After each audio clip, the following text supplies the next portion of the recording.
Simeon Aquino III, together with the Chief of Staff, Armed Forces of the Philippines, General Jessa T. Villosa, and the Troop Commander, Rear Admiral Roberto V. Santos, Armed Forces of the Philippines. Today, as the nation celebrates the 77th anniversary of the Armed Forces of the Philippines, we would like to look back at the abundant accomplishments of the AFP for the past year. The year 2012 has been a very fruitful and meaningful one for the AFP as the organization continually exemplifies this year's anniversary theme, Bayanihan at Kahandaan, tuwid na daan tungo sa kapayapaan.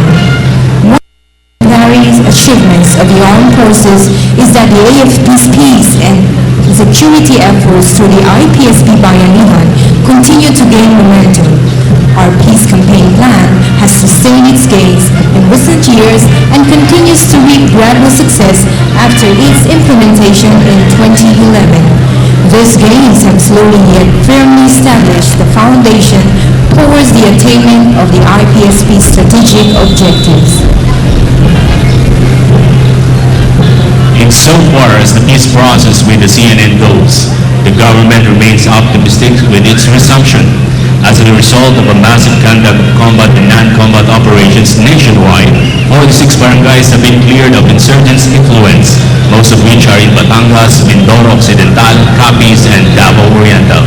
With the introduction of the hunt-over concept in 2008, 23 provinces, mostly in Northern Luzon Command and Central Command areas, have already been declared insurgency-free, meaning the local government has assumed the primary addressing the peace and security concerns in their respective provinces.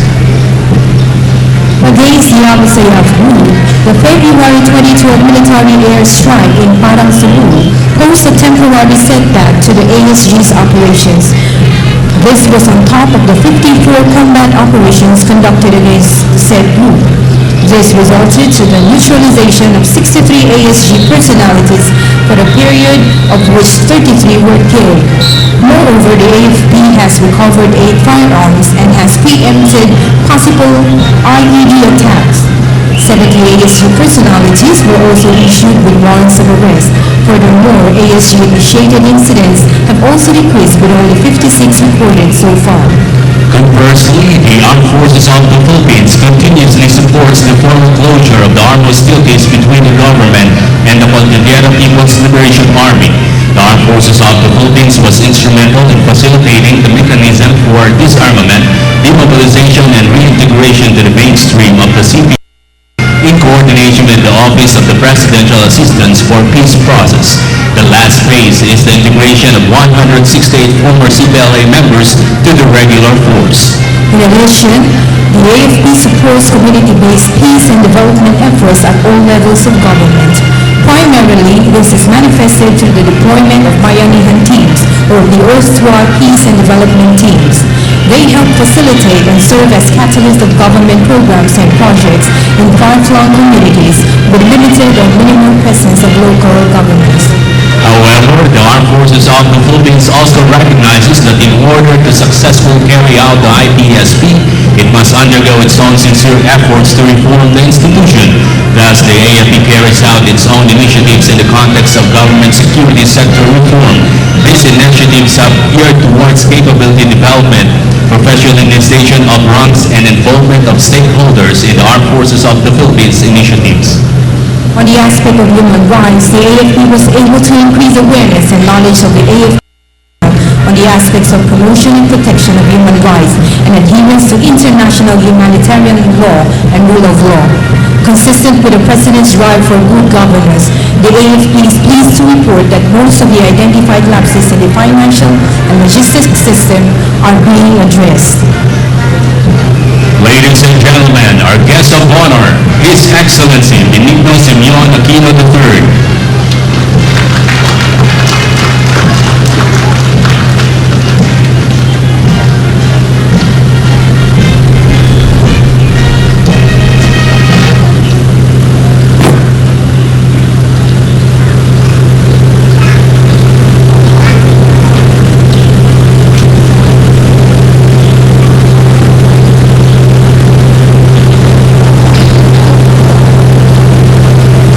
Viewers may be seated. we shall now witness the presentation of awards. Ang taong may dala ng mga parangal at mga watawat, umarap at kumagitna.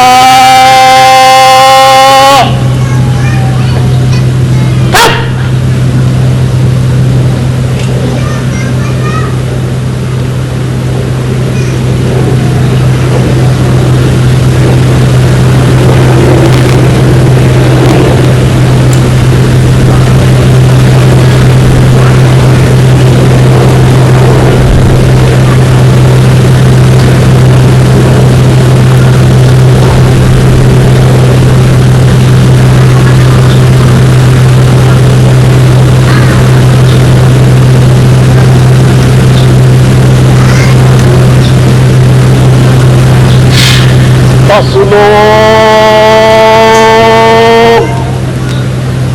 Cut! Awards are tangible proof bestowed to deserving military personnel in recognition of their exceptional accomplishments and meritorious and valuable services rendered to the armed forces of the Philippines.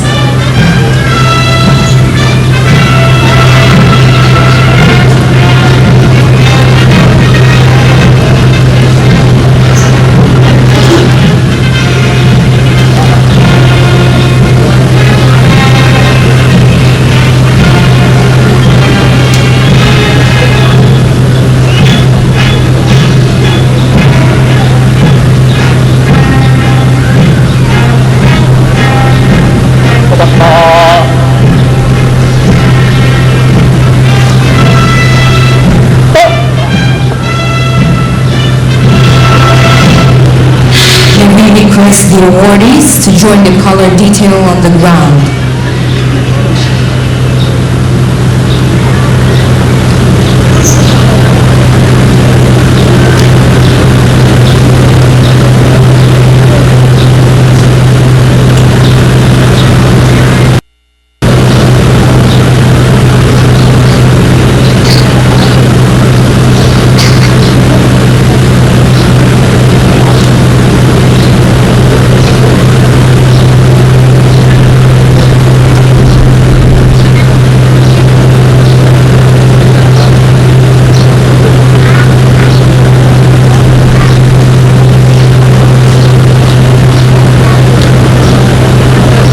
Mahal na Pangulo, ang mga taong pararangalan at mga watawat ay narito na.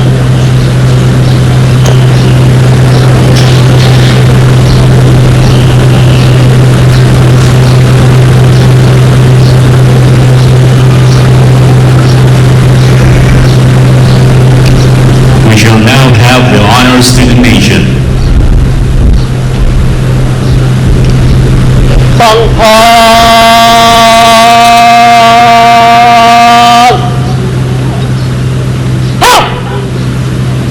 Please rise as we give honors to the nation.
You will now take your seats.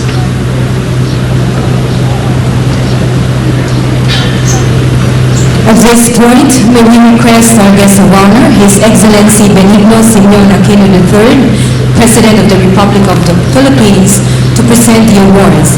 to be assisted by the Honorable Voltaire T. Guzmin, Secretary of National Defense, and General Jesse D. Deliosa, Chief of Staff, Armed Forces of the Philippines.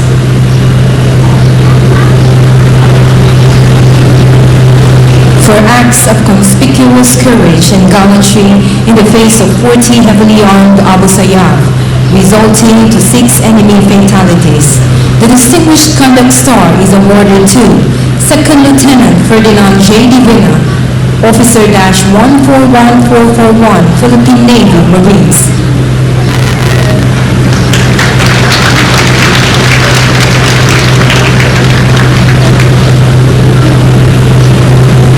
For eminently meritorious and valuable service rendered as Commander, Joint Task Force Jensen, 10th Infantry Aguila Division, Philippine Army, whose leadership prevented the occurrence of terroristic activities and eventually downgraded terrorist capabilities. The Distinguished Service Star is awarded to Colonel Glorioso B. Miranda, Officer-8762, Philippine Army, Masters in National Security Administration.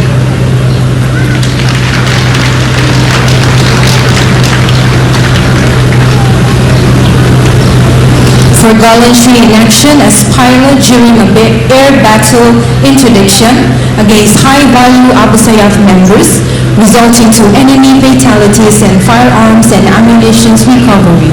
The Gold Cross Medal is awarded to First Lieutenant Carlo P. Valdez, Officer-14815, Philippine Air Force.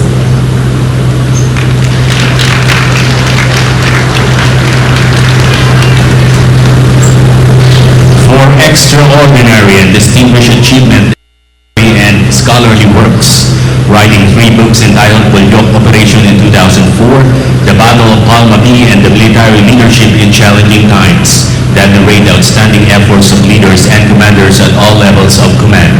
The Outstanding Achievement Medal is awarded to Brigadier General Alejandro H. Estomo, Officer-7977, Armed Forces of the Philippines.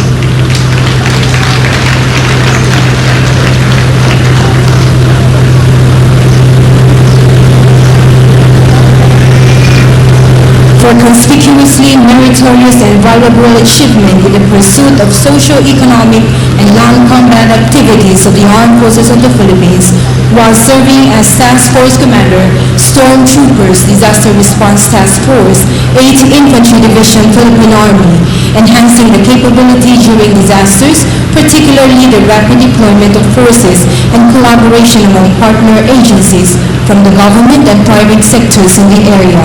The Gawad Kaunlaran is awarded to Colonel Emmanuel G. Kakda, Officer-8478, Philippine Army, General Staff Corps.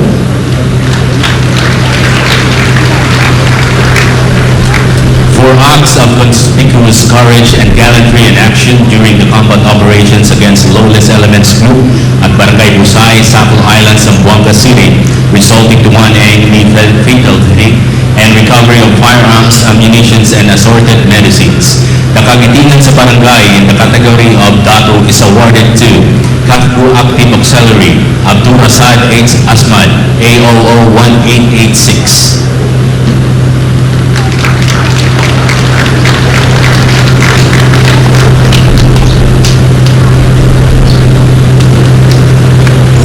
For having been adjudged as the Armed Forces of the Philippines Enlisted Personnel of the Year 2012.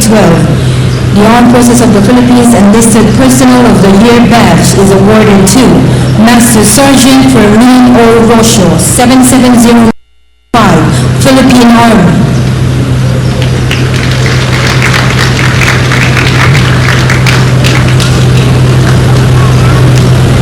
For having been adjudged as Armed Forces of the Philippines Reserve Officer Training Corps Male Cadet of the Year 2012. The AFP ROTC Male Cadet of the Year badge is awarded to Cadet First Class ICL Averios E. Estrella from 24th De La Salle University, Manila, Navy ROTC.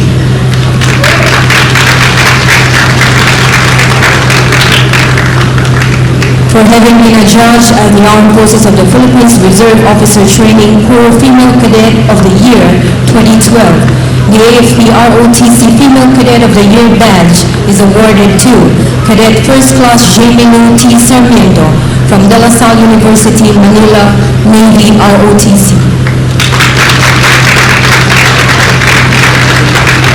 For having been adjudged as the Armed Forces of the Philippines Model Supervisor of the Year 2012, the AFP Model Supervisor of the Year badge is awarded to Mrs. Aurora B. Ronquillo, civilian employee from the Philippine Air Force.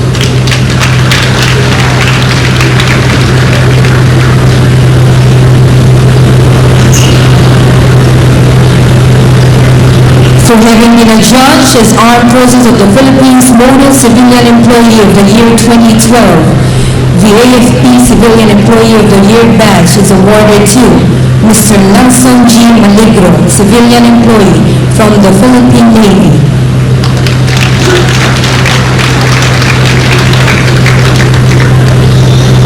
A round of applause for the awardees.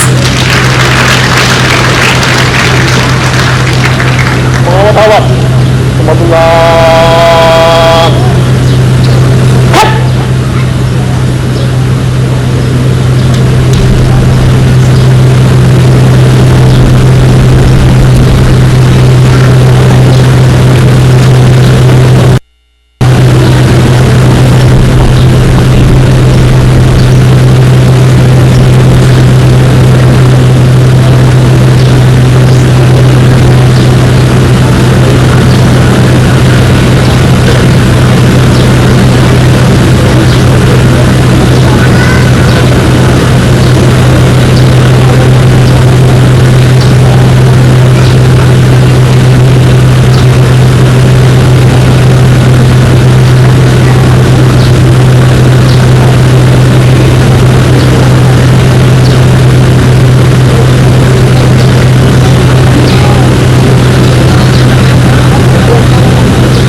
Everyone, please rise as we put ourselves in the presence of the Almighty for the ecumenical prayer to be led by Colonel Simato, Chaplain Service, General Staff Corps, the Chief Chaplain of the Armed Forces of the Philippines.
Ang lahat ng mga tawang Pilipino na nag-aaral sa malayong dagat na laging handang ipagtanggol ang kasalukuyan ng aming bayan.